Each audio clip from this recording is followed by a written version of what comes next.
Did you know that when you're eating plant based, one of the skills that you need and the tools that are important for it is knife skills and good knives. Because when you're doing a lot of chopping of vegetables, which I'm not going to lie, you will if you're making your meals at home and you're plant based, then this is really important. So today we are going to focus on knife skills and do some vegetable chopping today. Hey, OJ, how are you?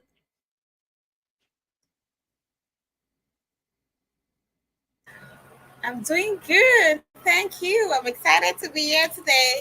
I want to learn about the knife skills. All right, so let's do it. Oh, there goes the dog. He's excited too. All right. Yes. Yeah. It's fine. All right. I think somebody's at the door is really what he's excited about.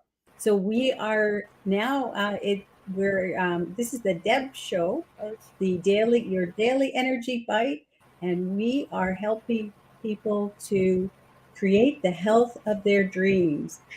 So we're on at 2 p.m. Eastern Standard Time every day. And yes, let's get going with our knife skills in our plant-based basics. All right, so I am going to just move my computer and my Okay. screen so that you can see a little better my kitchen here. All right, how's that, OJ? Looking good? Yes, All right. that's looking good. I can see clearly. Yeah, you know what? Just to make it confusing, I have a little presentation I'm going to do first. So let's go through the presentation first. All right, Okay. so we're going to bring up the presentation. Yes. Okay, can you see it okay, OJ? Yes. Yes, I can. I can All see it. right, so a little quote here from Alain Ducasse. The knife is the most essential tool for a cook. It's like an extension of your hand. And so this is for any cook, but definitely I wanted to talk about this because it's so important when you're doing plant-based cooking. Like I said, chopping those vegetables. All right. So mise en place. What does that mean? So that means that you're preparing all of your and organizing your ingredients before you start. And that will help you. To make sure that you don't leave anything out and you have all the right ingredients, and it makes cooking a much more enjoyable experience for sure. So what you want to do is read your recipe, gather up your ingredients, uh, uh, do any chopping that you need to do, organize your equipment, preheat your oven or appliances if you're doing that, set up your workstation, arrange all your ingredients logically, so in the way that order that you're going to be using them. Uh, Label and date things. So if you're not using them or you're storing things, make sure you label and date them. That's a good practice. I know in our house, I'm going to say that's something that I could do better at because sometimes I have stuff in the fridge for a little while and it's like, well, how long has it been there? And sometimes it's like, what is it? So, not a lot of that, but sometimes it happens. So, if you can label and date, then you know, and you can make sure that you're removing things if they're getting too old. Keep your trash and recycling bins handy so you keep your workstation clean and organized throughout your cooking. And then it certainly makes things a lot easier. Makes sense?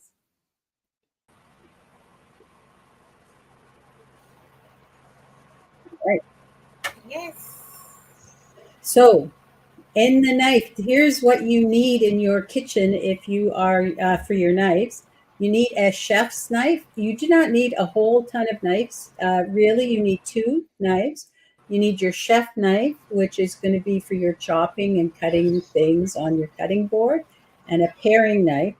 So a paring knife is also, they sometimes called an air knife. So you're using it in the air. So this would be like, for me, it's when I'm peeling potatoes, or maybe you're taking the skin off of an apple or a tomato or something, where you're actually holding the fruit or the vegetable and you're using the knife to take off the skin. A paring knife is not really meant to be used on your cutting surface. It is really an air knife, if you want to look at it that way. Then there's the honing steel or rod, and that is not a sharpening tool. But what happens over time is, and it doesn't take that long, the um, steel on the knife will separate, and it's really at the molecular level. It's not something you can see with your eye. But what the honing rod or steel does is it helps to bring those pieces of the metal back together, so that it keeps the knife sharp. And if you watch a chef in the kitchen, in a professional kitchen, they're probably using their honing knife every 20 minutes or so. So they, before they cut anything or start using it, they will use their honing knife, honing rod right away. And then you need to have a cutting board. Recommended is a wooden cutting board. Plastic cutting boards can have little granules of plastic that are can get into the food as you're cutting, and they also get grooves that are hard to disinfect. So a wooden cutting board is recommended for sure. So there's also knife safety. So some of the things that we should remember when you're dealing with your knives. The first one is to make sure you're holding your knife securely. I think I went over here. And if you're walking around the kitchen, don't be pointing your knife at people. You should really be holding it down, close to your side, so that it's not going to be an issue if it drops. Hopefully it won't hurt anyone. Make sure that you anchor your cutting board, and an easy way to do that if your cutting board is slipping around is to take a wet cloth and put it underneath, and that'll keep your cutting board from moving around. Keep your fingertips curved back so that you don't cut them. And keep your eyes on your knife so that you're not, if your eyes are on your knife, you're less likely going to be making a miscut and maybe cutting fingers or something like that. Take your time and yield to falling knives. So you ought to make sure that if the knife is falling, that you are out of the way for sure. All right. And so the knife care. So when you're looking at your knife, use a wooden cutting board is better than a plastic one for sure. It's also good for your knife. Make sure that you are not, hang on a second. Oh, I lost my page here. Let me just hang on just 1 second. All right. So make sure that you're not using a glass, steel, or granite. So no cutting on your counter. Okay. Don't do that. Wash your knife with warm soapy water from the handle to the tip, and dry it and put it away right away. Do not put your knives in the dishwasher or leave them in the sink. So if you leave them in the sink, you can be dulling them as they're moving around in the sink.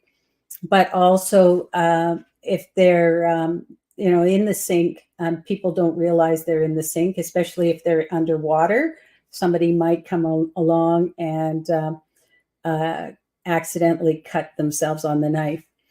When you're storing your knife, you can use a magnet rack, which would be just a rack that would sit on the back of your, maybe on your one of your walls in your kitchen, and the knives just stick to the magnet.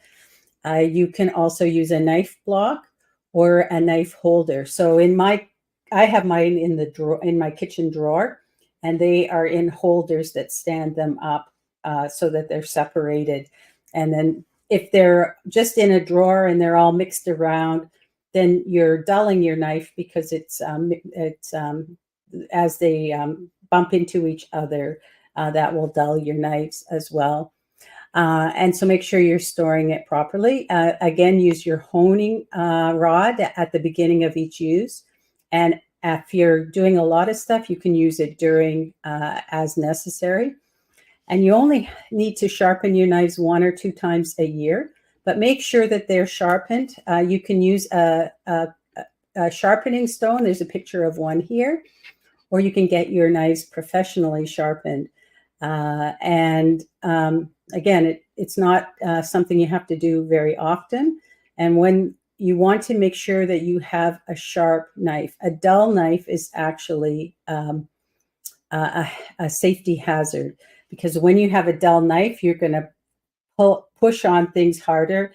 You may lose control of your knife, and you're more likely to cut yourself. But if your knife is sharp, you should be able to cut through everything like butter.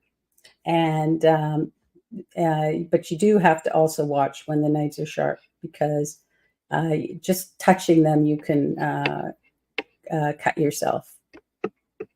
All right. So here's just a little way that you can store. So here's the metal strip that you can put your knives on. So it keeps them all separated. Here's a picture of a wooden block, and also putting them in the drawer, keeping them separated within a drawer. Now mine are in a little slots that stand them up, which is a little different than the picture here.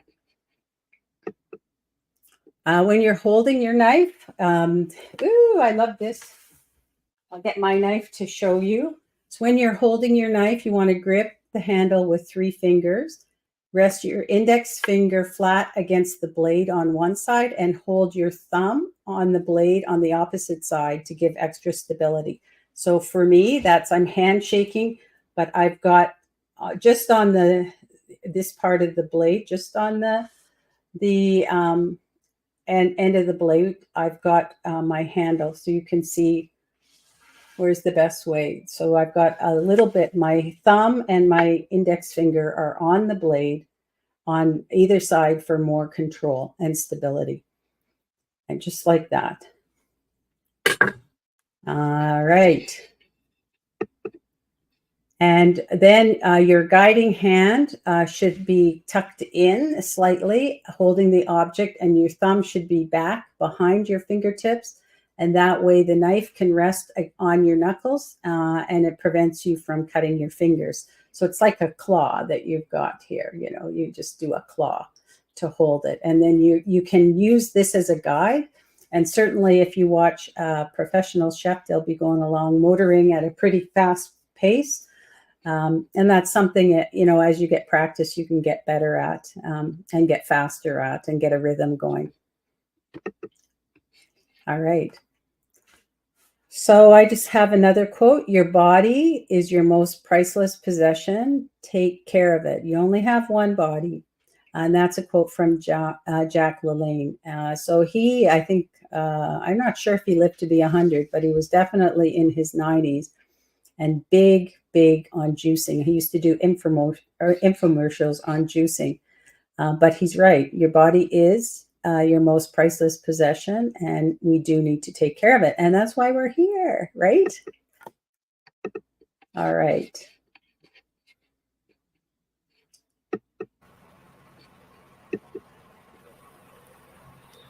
So I'm just going to get out of here and we'll go to a little bit of a demo now. Are you up for that, OJ?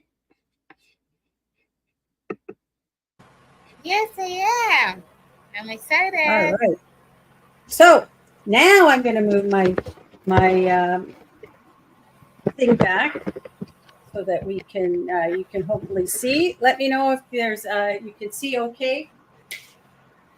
Yes, perfect. I'm getting my cutting boards and my knives. All right. So here are my, I'll show you my knives first. So this is my chef's knife here. This is what I use almost all the time. This is like my main tool. I use Cutco knives. I started using those because one of my kids was selling Cutco. So that's kind of how I got into Cutco. They are, they have a lifetime guarantee and they will sharpen your knives for free. So that's a nice advantage of them. There's also good knives would be Henkel, German knives. Henkel is one. And there are a bunch of other ones. I think there's Hexclad has really good knives.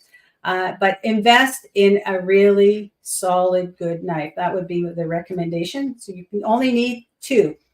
The chef's knife and then the paring knife. So this is my paring knife. I have two. I have a shorter version of the paring knife, but this is my two tools of choice when it comes to knives. All right. So I'm just going to put that down. I have a honing steel or honing rod right here. I'm going to use it. And when you use it, so I'll use it now. If you're really fast, you can just whip through this. But all I'm going to do is hold it at about a 20-degree angle or so, whatever that is, and just run my blade over it on both sides. So one side, then the other. Some people will do under and over. And what this does is it brings the steel of the knife back together. So it keeps the steel so that it's not spreading on the sharp on the knife side. All right, so that's that. I have two main cutting boards that I use. This is a big one. So this one is good when you're doing a bunch of things. You can make sure everything's on the cutting board. Probably the one I use the most is a bit of a smaller one, but it's similar kind of cutting board. So I use that. This one is easier to take out and store when you're doing things. But for today, because we're going to be doing a bunch of things, we're going to use the big cutting board. All right.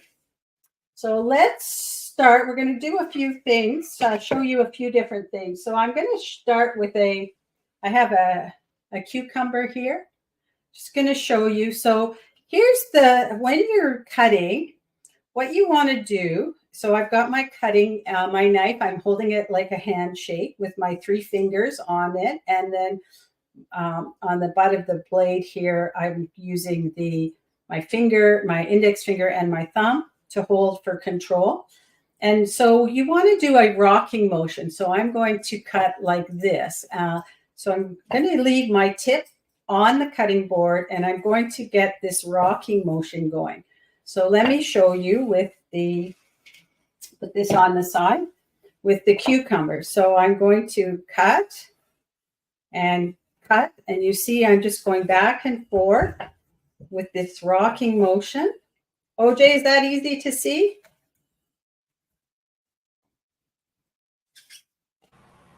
Yes, I can see that. All right, so the tip stays down and I'm going to cut forward and then pull back as I'm lifting the knife up. And you can get into a really good rhythm that way. Whee! And just keep going. And then as you get faster and faster, and again, I've tried to do my claw here as my guide hand. I'm not putting it right up against the knife, but I think as you get skill, you can maybe do that if you want. And then I've got some cucumber slices. So then let's say I want to put it in a salad. I might want to just cut them. So what I would do is just, again, cut them maybe in half maybe in quarter. And then I've got quarters here. So that's my cucumber. All right. So that's a cucumber. I can do the same with a carrot. So now I can do slices of carrot, or I can dice my carrot. I'm going to cut this carrot in half and show you on this piece. So this carrot, I've peeled it. If you want, you can use, you don't need to peel it if you scrub it. And there's lots of good nutrients on the skin. It makes a little earthier taste, but it's okay to do that. So the carrot's going to roll around and it's harder. So what I'm going to do is I'm going to actually make a cut to make a base. So I've got a base for my carrot that it's solid and it's not going to go anywhere. So I could do just slices, like let's say you just want to do slices for something. Again, I'm using the same motion. I'm keeping my tip down and rocking back and forth, pulling back and then forward as the knife comes down. And then you've got carrot dice.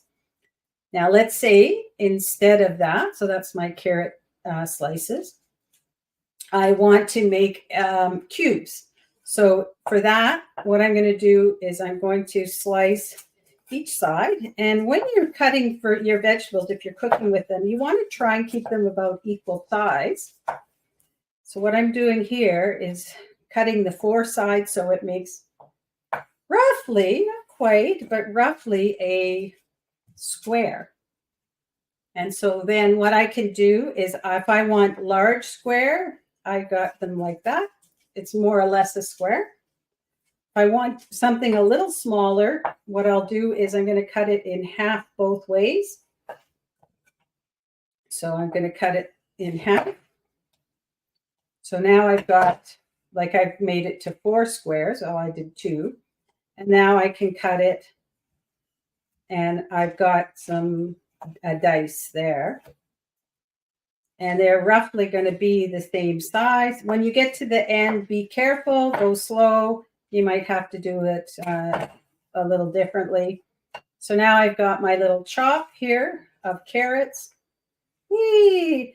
And you could go smaller yet with the carrot chop. You know, you could make them a smaller square to make a finer cut as well. So if I do this one, I can cut it in half again and again and again. And it's easier to do it now this way because the carrot it's flat on the cutting board surface. And now I can just cut it up.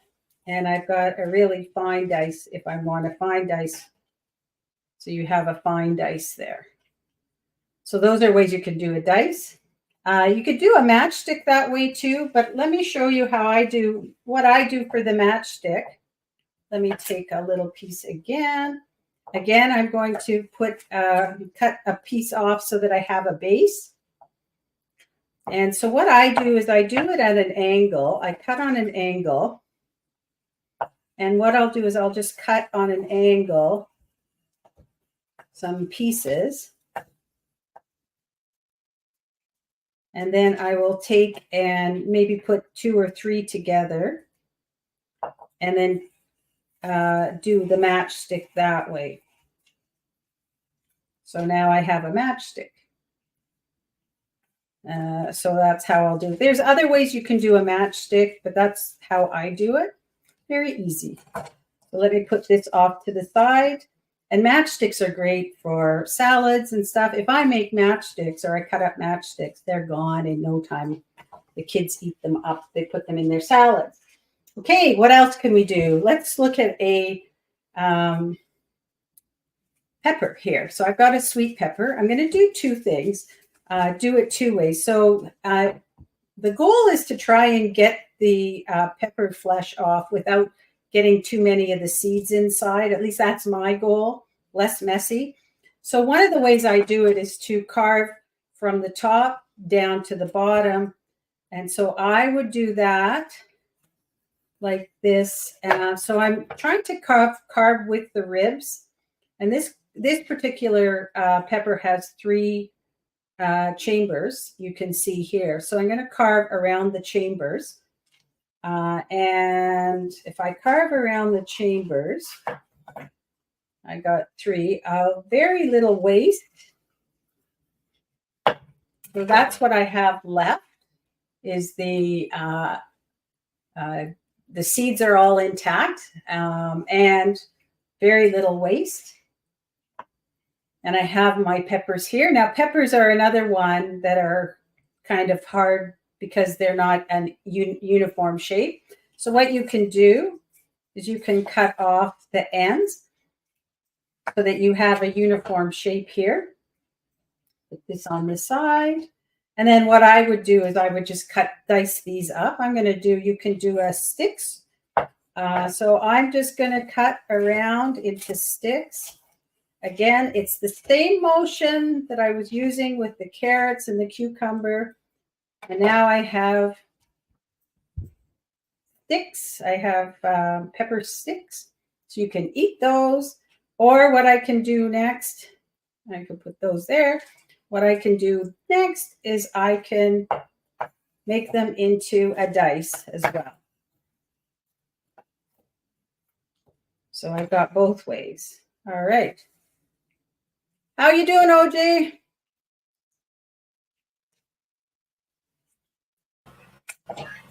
Good. I'm watching you with the knife skills. Okay, so I'm going to wipe my knife and my cutting board here because of the peppers were a little bit on the wet side. And we're going to move 2 more things. I'm going to show you, I have a cabbage here. So how to do cabbage. So you can grate the cabbage if you want it really fine. What I'm going to do is I'm going to take off the stem. I don't need the stem. We're not going to use that. And I'm going to do like a chiffonade kind of thing here, a little bit. So I'm going to cut the cabbage into the size that I want. So I've got a piece of cabbage that's not that I can use. It's about 2 inches, I would say. And so then what I would do is the same thing that I do. I'm going to just cut it with my knife. And then I'm going to get kind of strings of cabbage here. So that one is, you know, it's not thin. If you want really thin, I would say you could do a slicer or a mandolin would be good, or a shredder. You can do it thicker if you want. So I'll do a little bit thicker. If you're putting it into, let's say, you're oven roasting it or something, you might want it thicker, or into a soup. A little bit thinner would be somewhere when you're going to put it into, or put it on a salad or in a bowl that you're going to eat like that. So let me put this on the side so we have room. All right, and the last thing I wanted to show you, again, let me clean off my knife a little bit here. So the last thing I'm going to show you is an onion. All right, so I have my onion here. Onions are hard, at least I think they're hard, because they are round and they roll around, and you have to be careful. So if your knife is dull, you are more likely going to get crying from the onion, because you know how the onion will make you cry. And a sharper knife probably will not give you as much of the release of those nice gases that make us cry. So what I'm doing is I am cutting off the end of the onion, not the end that has all of the fine, whatever these things are called, but the other end. And then what I'm going to do is cut that in half. Be careful. So now I've cut my onion in half and I've got the one end off. And now I can easily peel off the outside skin. and any skin that needs to be removed or any layers that need to be removed. And as long as these hairs on this side are kept intact, the onion will stay together. So I'm going to show you a few ways that you can cut your onion. There's more than one way. I'm show you my favorite way, but one thing that I see recommended from chefs is to cut through the onion, keeping it intact, but just make cuts through the onion in the layers that you want. So for whatever thickness you're looking for. So what I've done is I've made almost like scoring it. I've cut through a number of cuts that are about a half an inch wide, maybe a little less, centimeter if you're in metric. And then what I can do is I can chop it same way I would chop anything there and bring it that way. So that's one way you can do it. And now you've got diced onion. Very easy. Put that to the side with all the other stuff we have. That's to the side. Now, one of the other ways that I will do it, I'm going to just take off this last one, and I've got the score, is I will take off the, I will slice the onions. So this is a different way, is to slice the onions up this way. So I'm getting the slices are the half moon slices. And then what I'll do is I'll put them together, maybe 2 or 3 of them together. And I will slice that. So that I'm going to take off, and I will slice that around the onion. So that's another way that I will use to get my onion diced, is slice it first and then do the dice second. So those are 2 different ways that you can do a dice for your onion. Another way for your onion, here, let's get another onion out here. The other half is if you're doing, maybe you want onion slices and not